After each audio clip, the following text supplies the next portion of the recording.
목회하면서도 그러는 것 같아요. 여러 번 이렇게 삐그덕삐그덕 뭐 사람으로 기뻐하고 사람으로 실망하게 되는 게 목사인 것 같은데, 그럴 때마다 제가 생각하는 게, 목회 내가 하나? 하나님이 하시지. 제가 그렇게 배짱 튕기고 있어요. 하나님이 하실 거니까. 저는 오늘 말씀을 전하도록 저를 세우셔서 제가 여러분과 말씀을 나누면서 최선을 다하면 되겠다라고 여기며 마음 추스리고 오늘 또 여기에 섭니다. 사랑하는 여러분, 좌우 옆에 분들을 바라보시면서 우리 서로 인사하십시다. 하나님이 하십니다. 인사하십시다. 하나님께서 하십니다. 하나님께서 하십니다. 예. 어떤 형태로든지 저는 하나님이 하신다라고 생각해요.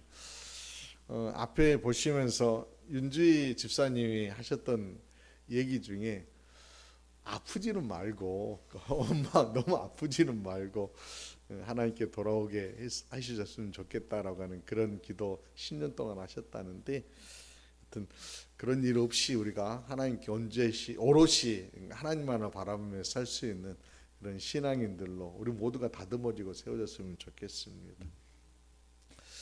티베트 사람들의 격언에 이런 말이 있대요.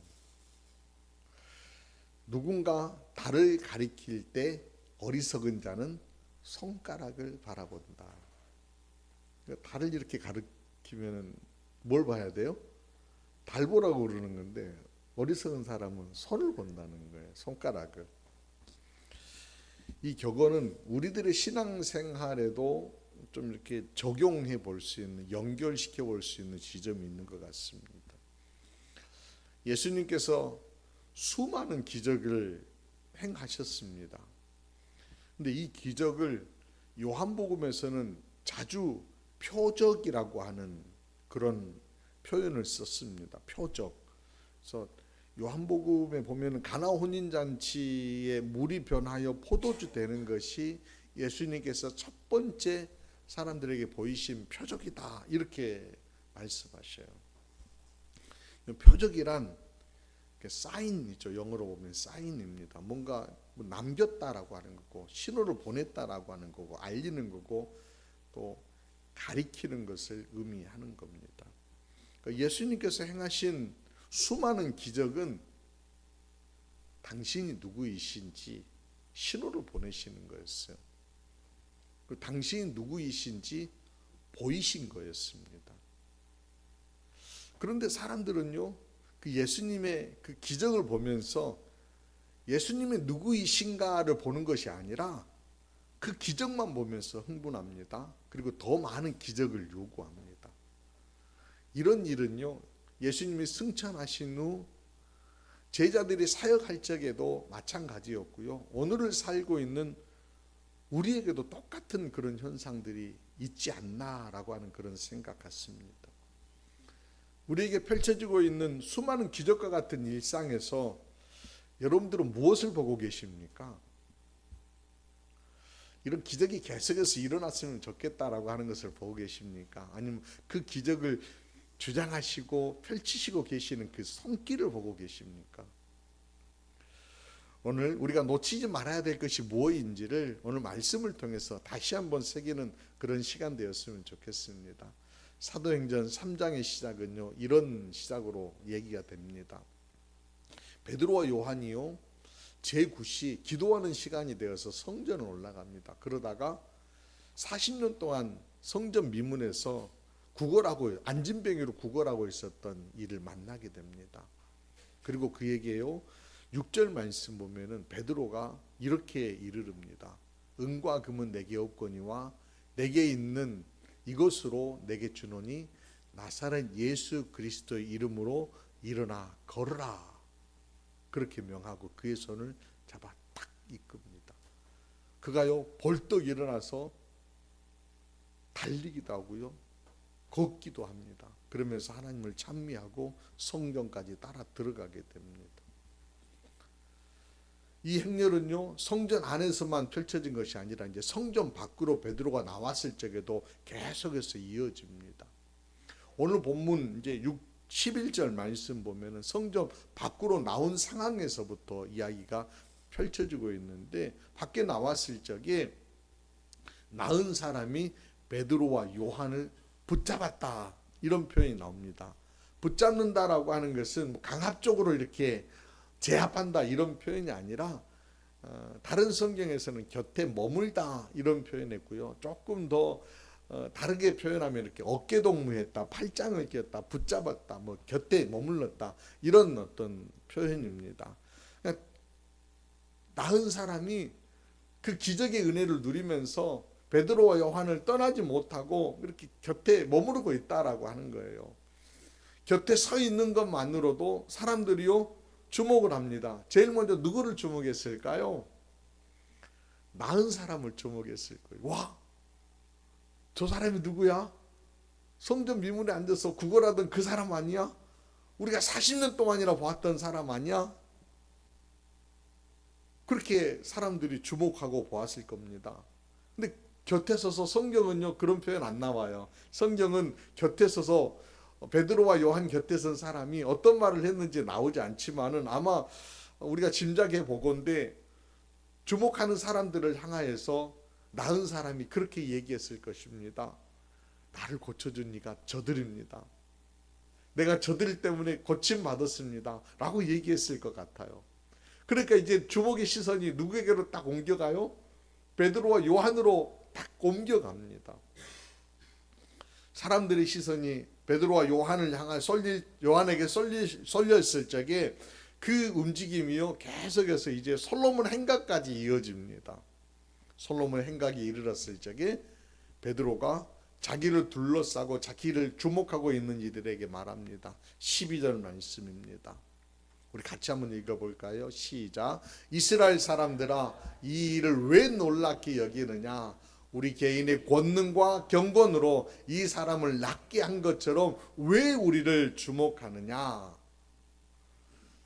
왜 우리를 주목하느냐라고 그렇게 얘기합니다. 그리고 너희가 정말 주목해야 될 분이 계시다라고 얘기하며 그분을 소개합니다. 그 소개가 16절 말씀입니다. 16절 말씀도 다시 한번 읽어볼까요? 시작. 그 이름을 믿음으로 그 이름이 너희가 보고 있는 아는 이 사람을 성하게 하였나니 예수로 말미암아 난 믿음이 너희 모든 사람 앞에서 이같이 완전히 낫게 하였느니라. 아멘. 지금 베드로가요 다 가리키고 있는 것이 두 가지입니다. 첫 번째는 그 이름은 바로 예수 그리스도이시죠. 두 번째 가리키는 것은 예수로 말미암아 난 믿음, 두 가지를 가리키고 있는 거예요. 근데 여러분 여기에서 순서가 굉장히 중요해요. 먼저가 예수 그리스도이고요. 그 이름을 믿는 믿음입니다. 두 번째가. 왜 순서가 중요할까요? 우리가 간혹 우리들의 믿음의 행위가 앞서 버리면은 믿음의 대상이요 소외될 수 있어요. 말이 어렵지 않죠, 여러분들? 내가 믿음이 좋아서 된 거야. 여러분 그러면은 그 믿음이 좋았다라고 하는 것도 물론 좋은 거지만 나쁜 건 아니에요. 그런데 그 믿음 이면에 이런 역사를 펼쳐주신 이 내 삶을 주장하시고 기적을 베풀어 주신 이가 지워질 수 있다라고 하는 거예요. 그래서 우리가 믿음의 행위 앞에 내가 앞에 놓이게 되면, 내 믿음이 앞에 놓이게 되면은 결국 자기 의를 드러내는 수단이 되어버릴 수 있다는 거예요. 그래서 순서가 중요해요. 언제나 제가 늘 자주 드리는 말씀에 우리의 인생의 주원은 언제나 주님이시고 언제나 우리의 매번 앞에 서 계셔야 되는 분은 주님이시다라고 하는 것. 바로 오늘 여기에서도 베드로가 주장하는 것이 바로 예수 그리스도 그 이름, 두 번째는 그 예수로 말미암아 난 믿음이라고 하는 겁니다. 성경 여러 곳을 보십시다. 사도행전 2장 21절과 3장 6절과 4장 10절 말씀을 보시면은 누구든지 주의 이름을 부르는 자는 구원을 얻으리라. 3장 6절에도 나사는 예수 그리스도의 이름으로 걸어라. 4장 10절에도 나사는 예수 그리스도의 이름으로 이 사람이 건강하게 되어 너희 앞에 섰느니라. 구원은 그 이름으로 이루어졌다라고 하는 것. 치유의 역사가 바로 예수의 이름으로 이루어졌다라고 하는 것은 예수 그리스도께서 그 이 치유의 역사를 펼치셨다라고 하는 것, 하나님께서 행하셨다라고 하는 것을 베드로는 증거하고 있는 것입니다. 여러분, 다른 것으로 이런 기적이 일어나지 않습니다. 다른 무엇이 이런 역사를 펼치지 못합니다. 오직 주님만 이루신 겁니다. 오직 주님만 행하시는 겁니다. 우리가 그 주님을 결코 놓쳐서는 안 된다라고 하는 거예요. 여러분, 제가 얼마 전에 몇 주 전에 그 이어령 교수의 이야기를 소개하면서 그의 딸 이민아 목사님 얘기도 잠깐 곁들여 썼었잖아요. 이민아 목사님께서 쓰신 그 책이 하나 있는데, 위안 말기에 쓰신 책이 땅에서 하늘처럼이라고 하는 책을 쓰셨어요. 땅에서 하늘처럼. 근데 이 책 서문에 보면은 들어가는 글에 목사님께서 이 땅에 살고 싶은 이유에 대해서 몇 가지를 쓰셨어요. 그러니까 위안 말기였으니까 죽음을 향하여서 걸어내고 있는데 마지막 끝자락에 그래도 내가 살고 싶습니다. 살고 싶은 이유에 대해서 몇 가지를 쓰셨는데 그 이유가 이런 거였어요. 이 땅에서 암과 같은 질병으로 선고를 받고 삶을 다 했다라고 생각하시는 분들, 절망 앞에서 신음하고 있는 분들, 영과 육이 부서짐으로 고통받고 있는 분들, 소망을 잃고 믿음을 잃은 분들에게 예수님이 우리에게 이미 주신 하나님 나라를 보여드리고 싶은 마음 때문에 제가 더 살고 싶습니다 라고 하시는 그런 말씀하셔요. 그러면서 그 책 안에 자신이 만나셨던 그 예수님이 어떤 분인지 쭉 이렇게 소개하는데요. 이민아 목사님 이야기를 잠시 좀 소개하자면은, 목사님은 이어령 교수님의 큰딸로 이렇게 태어나서 결혼하고 미국으로 건너갑니다. 미국에서 공부해서 변호사 자격을 따고요. 나름대로 이제 성공한 어떤 성공의 길들을 막 달려 나아가다가 시련이 그에게 막 몰려오기 시작을 합니다. 아들을 둘 낳았는데 첫째 큰아들이 갑자기 세상을 떠납니다. 둘째 아들은요, 자폐아로 태어납니다. 부부관계도 원만하지 못해서 이혼합니다. 자신도 암에 걸립니다. 마치 큰 파도가 그의 삶을 확 눌러버리듯이 그런 일들이 그에게 쑥 다가온 거예요. 그럴 때 사람들은요, 대부분 그래 이제 끝이구나 라고 이렇게 포기해 버리잖아요. 아들이 자폐증에 걸리고 자신이 암 선고를 받을 때 모든 것들을 다 내려놓고 싶은 그런 마음 들어서 포기했대요. 그러던 중에 성경을 이렇게 그냥 슬렁슬렁 막 의미 없이 읽다가 눈에 확 들어오는 말씀이 하나 있었대요. 마태복음 8장 2절과 3절 말씀이었어요. 이 말씀을 저와 함께 한번 보시는데 제가 읽어드릴게요. 한 나병 환자가 나와서 절을 하며 이르되 주여 원하시면 저를 깨끗하게 하실 수 있나이다 하거늘 예수께서 손을 내밀어 그에게 대시며 이르시되 내가 원하노니 깨끗함을 받으라 하시니 즉시 그의 나병이 깨끗하여 진지라. 여기에 보면은요, 우리가 나병 환자가 주님 앞에 나와 병 고침을 받는데 병 고침을 받는 아주 중요한 요소가 있는 것을 발견하게 됩니다.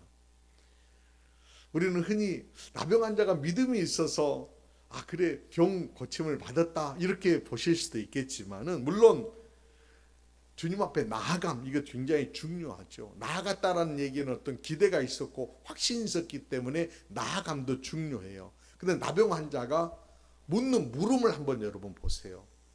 뭐라고 묻습니까? 주여 원하시면 저를 깨끗하게 하실 수 있나이다. 그런데 주님은 뭐라고 말씀하셔요? 내가 원하노니 깨끗함을 받으라 이렇게 말씀하셔요. 그래서 이민아 목사님이 요 딱 보시는 순간 주님이 원하셔서 깨끗함이 이루어졌구나 라고 하는 깨달음이 주어졌다는 거예요. 내가 믿음이, 그 나병 환자의 믿음이 대단하여서 깨끗함을 하나님께서 예수님께서 허락하신 것이 아니라 이미 그가 오기 전에 주님은 그가 깨끗함을 입기를 원하고 계셨다라고 하는 사실들이 눈에 확 들어왔다는 거예요. 그래서 목사님께서 예수님은 그가 원하기 전에 나음 입기를 원하셨던 것처럼 나의 삶 가운데에도 그런 원함이 있으실 거라는 그런 마음이 들더라는 거예요. 나에게 믿음이 없어도, 나에게 믿음이, 치유하는 믿음이 없다 하더라도 나를 사랑하셔서 나를 깨끗하게 치유해 주실 것이다라고 하는 그런 마음이 그에게 쑥 들어오더라는 거예요. 여러분, 아까 말씀드렸듯이 이제 순서 얘기할 적에 주님이 먼저이고 나중에 믿음이다라고 하는 그런 것처럼 주님이 우리를 사랑하신다라고 하는 게 먼저이지, 우리의 믿음을 확인하신 다음에 주님 우리를 사랑하시는 조건부 사랑이 아니라는 거예요. 하나님 우리를 사랑하실 때 내가 뭐 대단해서 사랑하셨나요? 내가 믿음이 좋아서 사랑하셨나요? 그게 아니라는 거예요. 그냥 하나님이 사랑하셨다는 거예요. 고쳐주시기를 원하고 계시다라고 하는 확신을 품게 되니까 주님 앞에 처분을 기다리는 자세로 싹 바뀌게 되더라는 거예요. 그래서 처분만 기다립니다 라고 주님을 바라보니까 10년 동안, 10년 만에 그 아들이 이제 자폐증에서 치유함을 입게 되고요, 목사님 자신도 암 치료함을 받게 되었다는 겁니다. 그래서 전하고 싶다는 거예요. 내가 믿음이 있느냐 믿음이 없느냐 이게 중요한 것이 아니라 그 이전에 하나님이 여러분들을 사랑하고 계십니다 라고 하는 것, 내가 주님을 사랑한 것이 아니라 주님이 나를 먼저 사랑하셨다라고 하는 사실. 그래서 십자가의 구속이라고 하는 것은 사랑의 확증으로서 우리 가운데 펼쳐주신 하나님의 사랑이라고 하는 것을 알려드리고 싶다, 이런 말씀하시는 거예요. 그랬을까요? 그 확신이 있으니까 다시 또 그에게 위암이라고 하는 병이 찾아왔지만은, 그리고 죽음의 그림자가 그를 덮쳤지만은 죽어도 살겠고 살아서 믿는 자는 영원히 죽지 아니하리라라고 하는 주님의 말씀을 붙들으면서 죽음의 두려움을 이겨낼 수 있었다라고 하는 그런 말씀이에요. 여러분, 그렇습니다. 어떤 상황에 놓이든지요, 먼저 주님입니다. 언제나 주님입니다. 안진뱅이를 이렇게 세우시는 분 주님이십니다. 이건 놓쳐서는 안 된다는 겁니다. 언제나 먼저 그 주님을 여러분 모두가 바라볼 수 있기를 주의 이름으로 기원합니다. 어떤 상황에 놓이든지 말입니다. 그리고 여러분, 믿음 없는 것 때문에 탄식하지 마십시오. 믿음 없는 것 때문에 위축당하지 마십시오. 그리고 주님의 사랑을 먼저 우선적으로 인정하는 그런 자세가 우리 가운데 필요할 것 같아요. 그래도 목사님 하실 분들이 계실 것 같아요. 그래도 목사님 믿음이 있어야 하잖아요. 맞아요. 믿음이 있어야 돼요. 그 다음 단계예요. 예수로 말미암는 믿음이라고 하는 게 그 다음 단계예요. 그럼 예수로 말미암아 난 그 믿음이라고 하는 것들은 어떻게 우리가 세워갈 수 있을까? 거기에 모인 사람들에게 펼치고 있는 베드로의 이야기를 통해서 우리가 한번 살펴볼 수 있을 것 같아요. 거기 모인 사람들이 단번에 어떤 예수를 향한 어떤 믿음들이 생겼을까요? 생기지 못한 이유가 뭘까요? 믿음이 생기지 않아요. 왜? 하나님의 아들이신 메시아 예수님을 주목할 수 없었던 이유는요, 그를 십자가에 못 박았기 때문입니다. 그들이 예수님을 십자가에 못 박으라고 소리쳤기 때문입니다. 비록 종교 지도자들 로마 총독 빌라도가 최종 판결은 내렸지만은 십자가에 못 박으라고 외친 사람들은 그들입니다. 아니, 원밀하게 보면은 그 외침 안에는 죄성이라고 하는 것들이 있었다라고 하는 거예요. 자기 것들을 빼앗기지 않으려고 하는 그 죄성들, 성경에서 말하고 있는 바로 그 원죄, 예수님을 바라보지 못하게 하는, 하나님을 바라보지 못하고 하나님과 관계의 틈들을 계속 가려버리는 그런 틈들이, 죄가 그들 가운데 있었다라고 하는 겁니다. 그래서 그 죄를 인정하라라고 베드로는 전합니다. 19절 말씀 보면은 베드로가요 그들을 향하여서 그러므로 너희가 회개하고 돌이켜 너희 죄 없이 함을 받으라. 이같이 하면 새롭게 되는 날이 주 앞으로부터 이를 것이요 라고 그렇게 전합니다. 회개하라는 겁니다. 회개하라라고 하는 것은 죄를 인정하라는 것이고요. 회개함을 통하여서 감겨졌던 눈들이 열려지게 될 것이라고 하는 것이고요. 회개함을 통하여서 결국 하나님을 보게 되는 은혜를 누리게 될 것이다라고 하는 겁니다. 회개의 영은요, 십자가에 못 박히신 분이 메시아이시요 하나님의 아들이심을 보게 하는 은혜가 있습니다. 무엇보다 우리 죄를 용서하시고 사랑하시는 하나님의 사랑을 만나게 된다는 겁니다. 만나게 된다는 겁니다. 탕자 얘기할 적에 제가 우리 홍 권사님이 주신 책 중에 그 강만원 씨가 쓴 책 보다 보니까 그 탕자 얘기가 잠깐 이렇게 쓰여져 있어요. 탕자 얘기 중에 이런 게 있어요. 우리는 탕자는 무조건 돌아오기만 하면은 다 받아들이고 아버지가 이렇게 품어주신다 이렇게 생각할 수 있는데 여러분 성경을 띄엄띄엄 보시면 그렇게만 보실 수 있어요. 그러나 통으로 보면은요 그 탕자가 돌아오기 전에 아버지에 대하여서 통렬하게 회개하고 돌아왔던 모습이 있어요. 그걸 놓쳐버리면은 아버지의 용서가 가치 없는 것이 돼버려요. 그러나 그걸 기억하면은 아버지의 사랑이요 아버지의 용서가 뜨겁게 내 안에 쑥 들어오게 된다라고 하는 그런 말씀하시더라고요. 그렇습니다. 회개라고 하는 것이 내가 회개함으로 인하여서 하나님의 사랑이 내 안에 쑥 들어오게 되는 것들을 느끼게 되는 거예요. 누리게 되는 거예요. 죄의 문제를 해결하기 위해 주님은 십자가에서 사죄의 은혜를 베풀어 주셨습니다.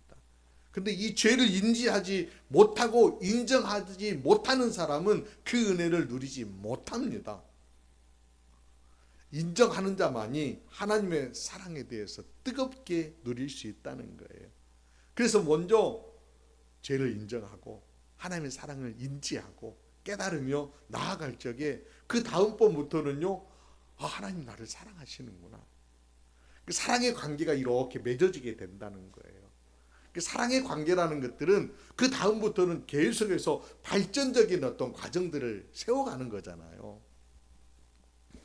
아이를 낳았어요. 그럼 처음 이제 아이가 이제 태어나서 부모와 자식 간의 어떤 이제 관계가 형성되어지면은 이게 처음부터 부모는 사랑하지만 아이는 사랑이 뭐라고 하는 것을 잘 몰라요. 제가 언젠가 말씀드렸었죠. 이제 제이가 어느 정도 이제 벌써 이제 2살, 2돌 지나고 3돌을 향해 가니까요. 나오는 게 뭐예요?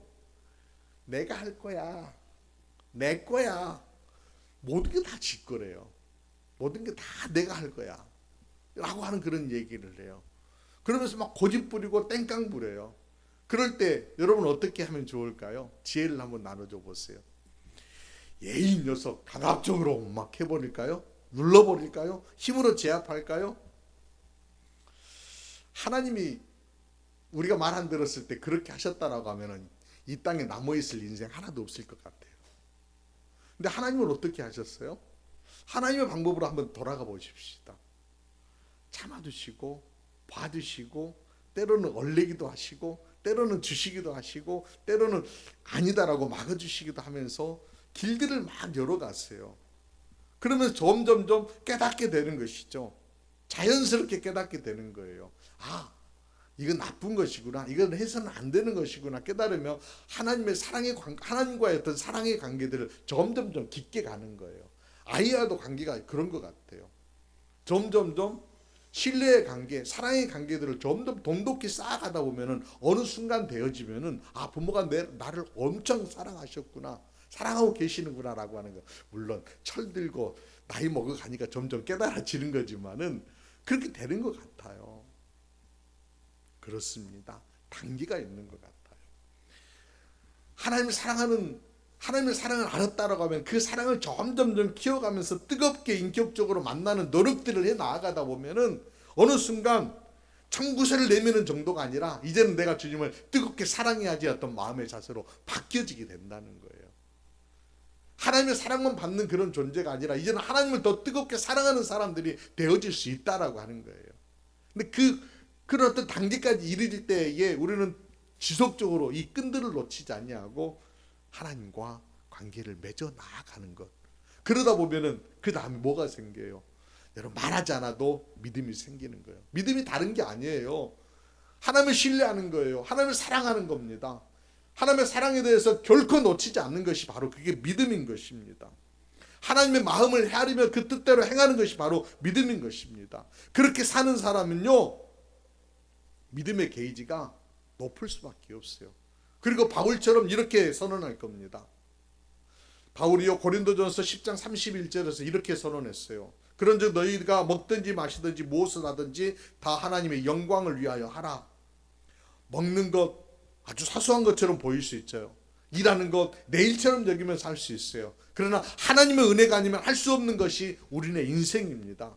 그래서 모든 것들 다 하나님의 영광을 위해서 올려드리는 자세의 삶을 살아낼 수 있다라고 하는 겁니다. 사랑하는 여러분, 주님 우리를 사랑해 주셨습니다. 주님이 고쳐주셨습니다. 주님이 구원을 완성해 주셨습니다. 주님께서 여전히 우리의 삶을 만져주시고 우리의 삶을 주장해 주시고 계십니다. 오늘도 내일도 나에게 일어나는 모든 일들이 주님의 행하시는 일입니다. 그리고 합력하여 선을 이루도록 이끌어가고 계시는 겁니다. 주님이 먼저입니다.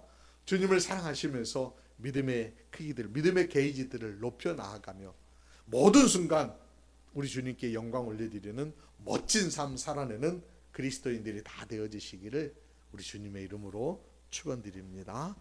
기도드리시겠습니다. 거룩하신 주님, 은혜의 시간을 통해 다시 주님을 주목하며 걷도록 이끌어 주심에 감사드립니다. 기적처럼 펼쳐지는 일상에서 주님의 사랑을 새기며 살아가게 하옵소서. 우리의 믿음의 수준을 보기 전에 나를 먼저 뜨겁게 사랑하여 주시는 주님을 만나게 하시니 감사드립니다. 삶의 환경과 조건을 떠나 오직 주님을 사랑하는 뜨거움을 우리도 품게 하여 주옵소서. 그 사랑이 풍성한 믿음이 되어지는 것을 깨닫게 하시니 감사합니다. 매 순간 주님의 임재를 확인하도록 민감함을 유지하며 주님을 사랑하는 사랑을 키워나가는 하나님의 사람들이 되게 하옵소서. 한 주간도 주님의 사랑 안에 거하며 기쁨과 평안을 누리게 하실 우리 구주 예수 그리스도 이름으로 축복하며 기도드리옵나이다. 아멘. 아멘.